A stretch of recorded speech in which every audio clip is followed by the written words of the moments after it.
I'm sorry for serving you something that didn't taste good. I promise I won't make it again. Oh, no matter what I made, he always criticized it. I reached my breaking point. I decided to divorce and leave the house. Then, something unexpected happened with my husband and our eldest son. When a woman gets married, she's often not called by her first name anymore. My name is Emma, but at work and in the neighborhood, I'm known as Mrs. Taylor. Even at the daycare and school, they call me that. I would be okay if my husband called me by my first name, but he only refers to me as hey or you. From the beginning of our marriage and even now at 50, I have always called him Gordon. But it seems he doesn't get the hint. Gordon is 3 years older than me, making him 53. He works for a transportation company and used to deliver goods to the deli where I work. The friendly Gordon started chatting with me, a store clerk, and we became close. Our meeting was quite romantic, but married life wasn't like a fairy tale. Gordon, using work as an excuse, never helped with household chores. Even though I'm a full-time worker at the deli, it's not like I'm a stay-at-home mom. We had our eldest son Mark, but Gordon hardly ever helped raise him. Men get praise just for playing catch with their kids, but women work from dawn till dusk and still aren't exempt from household duties, nor do they get any praise. Isn't society's expectation that mothers should naturally take care of their children oppressive to women? Mark was a good kid until high school, but after joining the workforce, he became sarcastic, especially in the last 2 years since he joined his current company. He's been coming home late and doesn't listen to me at all. But for some reason, he and Gordon get along really well. Sometimes they even mock me together. Mark, what kind of job are you doing right now? I work for an IT company. There are many types of IT companies, right? Why bother explaining? You wouldn't get it anyway. With a smirk, he seemed annoyed to talk with me. Maybe at 25, Mark doesn't feel like explaining his job in detail to his mom. Sometimes I get so mad at him it scares me. Am I lacking maternal instincts? There's a term called unconditional love. When Mark was a baby, I felt that intense love for him. Looking at his cute sleeping face, I felt I could do anything for him, but now, seeing the sarcastic man Mark has become, my unconditional love wavers. I find myself expecting something in return for the love I give. Both from Gordon and Mark. 26 years of marriage. Every day is filled with sighs, and I can't say I have been happy. About 2 years ago, Gordon and Mark started teaming up to criticize my cooking. I don't think my cooking skills suddenly dropped, and I don't remember cutting corners. I always consider nutritional balance, try to save every penny at the supermarket, and take into account Gordon and Mark's favorite dishes. Planning daily meals is hard enough, but having my hard work criticized is honestly disheartening. Tonight, I made Gordon's favorite Chinese stir-fry. I thought he would be pleased, but Gordon yelled, "What is this?" Is it not good? It's too salty. You said it was too bland yesterday. Then Gordon pointed at me accusingly.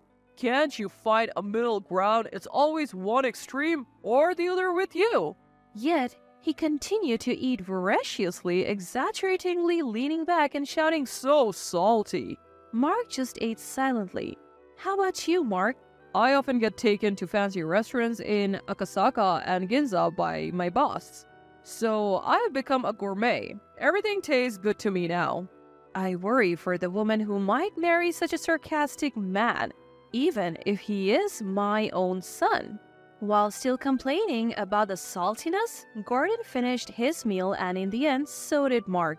Feeling stressed, I decided to grab a meal with my best friend Juliet on my day off. Juliet, like me, is 50. She went through a divorce 2 years ago. Her husband never lifted a finger around the house but had the nerve to point out a dirty window and some dust. Juliet lost it. She told me she whacked him on the head with a hanger. Talk about gutsy. When I brought up Gordon and Mark, Juliet got mad as if it was about her. Why don't you just tell him to cook for himself and hit him with a frying pan? I can't say that if I did, he would just get stubborn and insist on cooking. He would probably realize how hot cooking is if he tried it himself. I wouldn't dare eat anything Gordon cooked. Juliet laughed heartily, but for me, it's a real concern. Ever since I became single, I have been quite popular at work. It's your life, you know.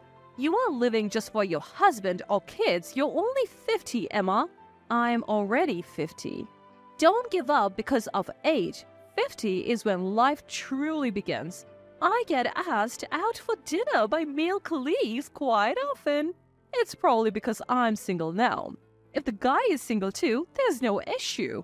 Juliet looked radiant. Her confidence and positivity were blinding. Is the ideal mother and wife someone who puts her kids first? Husband second and herself last? Is that right? Whether it's right or not, society's norms aren't always correct. Before being a mother or a wife, you are an individual. Life's more fun when you live for yourself. I was taken aback. You're intense, Juliet. Don't call me intense. I'm just normal. Dinner time is always tense for me. In most households, dinner time is a moment of family bonding and happiness. Tonight, I made Mark's favorite, curry rice. But after one bite, Gordon shouted, "What the heck is this? Is it bad?" "It's sweet. Way too sweet. Who makes sweet curry?" Trying to hold back my disappointment, I asked Mark, "Is it too sweet?" I prefer spicy or medium spicy, but more importantly, I know this amazing curry place. I mean, it's not fair to compare a home cook to a Michelin-starred chef. I don't cook just to hear Gordon's harsh words and Mark's sarcastic comments. Without considering my feelings, Gordon sighed. "Oh, my mom's curry rice was the best, just like home." I wanted to tell him to have his mother cook for him every day, but I was afraid of escalating the argument, so I held back. At work, while I was assisting a customer, my manager, Mr. Smith, complimented me. "Mrs. Taylor, your customer service is always so cheerful and genuine. It's great." Really? Thank you so much. Words have power. Even a single compliment can lift your spirits. Customer service is crucial. If the staff is pleasant, customers will want to return. Even though each deli claims to have its unique offerings, they all seem to sell similar items. Naturally, if the prices are the same, people would prefer the store with better customer service. Mr. Smith is 54 and single. He doesn't seem to be divorced, nor does he appear to be against marriage. Standing tall at 6 feet, he's a dandy gentleman and quite the charmer, especially among the younger female staff. Being single in your 50s doesn't mean you're not attractive. Maybe his standards are sky high, or perhaps he had a passionate love affair when he was younger and can't forget it. His mysterious aura probably fuels rumors, making him even more intriguing to the ladies. Mr. Smith treats me, a 50-year-old, with the same kindness he shows to the women in their 20s. Such a gentleman. I can't help but wonder how Gordon and Mark behave at work. If Mark makes snide remarks to his colleagues like he does at home, he would definitely be disliked. I worry about Gordon, especially when it comes to bullying subordinates or harassing female colleagues. I just hope he never gets arrested. During the dreaded dinner time, Gordon and Mark were watching TV. It was a show where family restaurant staff showcased their best dishes, judged by renowned chefs. As I casually watched, Gordon chimed in, "Don't you ever think of going on this show? Why? Would you fail everyone?" Mark joined in, laughing at his father's joke. "They would probably say, 'Are you trying to kill me with this?' and throw a rejection card at you." That's just too much. So, should we order pizza tonight? Pizza? I'm in the mood for a hamburger steak. Takeout from the family restaurant? Seeing my rare defiance, Gordon's expression changed. "What's with the attitude? Even I have my limits, you know. Mark laughed along with his father. I'll sing I Want You Back in full chorus. I wasn't amused. What's I Want You Back? Don't you know anything? They can have their fun. I felt left out and lonely. Juliet's face came to mind and the word divorce crossed my thoughts. It was in the evening after work. Mr. Smith called me over. Emma. Huh? Sorry, Mrs. Taylor. I smiled at him. If you want to call me that, it's fine. Oh, really? A forgotten thrill. For a moment, a love song played in the background of my mind, but I quickly dismissed it. Life isn't that sweet. It rarely goes as planned. There are several young, attractive female staff in their 20s. I'm probably not even on his radar. As expected, Mr. Smith wanted to discuss work, not dinner. Actually, there's talk of our store making a TV appearance. On TV? It's a show where family restaurants and delis showcase their signature dishes and chief judges them. I know it. My husband and son watch it regularly. The theme is lunch combos and there will be an internal tasting session. This session will determine who represents the store on TV. We're thinking of having you, Emma, represent us. I was taken aback and immediately declined. My husband and son criticize my cooking every day. Mr. Smith pondered for a moment. Do they leave food on their plates? No, they always finish it. I have a friend who, no matter how good the restaurant, always says, "You're satisfied with this? I know better places." Really? Maybe Gordon and Mark are like that. We need someone like you who cooks daily. Would you consider creating a menu for us? The responsibility is immense and I lack confidence, but part of me wants to try. I want feedback from people other than Gordon and Mark. I took the challenge seriously and crafted a lunch combo. The company's top executives tasted it and unanimously approved my dish. While my colleagues were thrilled, I felt a mix of shock and resentment towards Gordon and Mark. Despite their daily criticisms, everyone else loved my dish. I can't understand why they would belittle my cooking. Was it just for fun? Furious, I left work early and stopped by the city office. I didn't tell Gordon and Mark about my selection for the TV show. Tonight's dish was shrimp scampi. For some reason, there were 2 cards on the table labeled pass and fail. Did they make these? After tasting a shrimp, Gordon and Mark exchanged glances and simultaneously raised the fail card. This is clearly a miss. I'm disappointed in this shrimp. Are they pretending to be judges? Is it fun to mock someone? I grabbed the cards and confronted them. You fail as a husband. What are you trying to do? You fail as a son. Me too? I glared at them, then lowered my head. I'm sorry for serving you bad food. I won't do it again. What? I have reached my limit with their constant negativity. I placed divorce papers on the table. I'm filing for divorce. Wait. I won't wait. I have waited for 25 years. I can't wait any longer. 25 years? Okay, maybe not 25 years, but for the past 2 years, I've been patient. I can't take it anymore. I am leaving this house. Gordon, in shock, tried to laugh it off. It's Candid Camera, right? That's an old reference. Where's the hidden camera? As he pretended to search, Mark warned him. Dad, she seems serious. Really? Of course, I am. Congratulations. You won't have to eat bad food anymore. A whirlwind of change, I quickly moved out and started living on my own. Juliet's support was invaluable.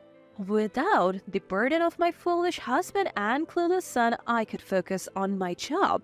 Perhaps when life changes, many things start to shift. The company asked me to appear on TV. No way, I can't do TV. You should get someone younger and prettier. That's how TV works. Most people only get one shot at TV in their lifetime. While part of me wanted to do it, I was worried about how I would look on screen. The show will have the chief judge ask detailed questions about the dish. If it's not the person who made it, they won't be able to answer. I see. Convinced by Mr. Smith and the executives, I agreed to the TV appearance. I didn't tell Gordon and Mark. I have blocked their calls, so they can't reach me, and I have no intention of reaching out. Of course, I told Juliet about the TV appearance. She was shocked and said, "I want to be on it too," with teary eyes. I appeared on TV with Mr. Smith. It was my first time, and my heart raced with nervousness. Watching the stern-faced chef silently eat my lunch combo, I felt like apologizing before the judgment. This bolognese has Worcestershire sauce, ketchup, and instant coffee. I see. Finally, judgment time, I prayed. As the judges unanimously raised the pass card, they even praised it as delicious and perfect. I high-fived Mr. Smith blushing. I hoped it wasn't a dream. After that, I got involved in product development and received a raise. Was it luck that things turned around after escaping from a rude husband and a sarcastic son? 3 months after the divorce, Mark visited the store. He had bulked up like a football player, which surprised me. What happened to you?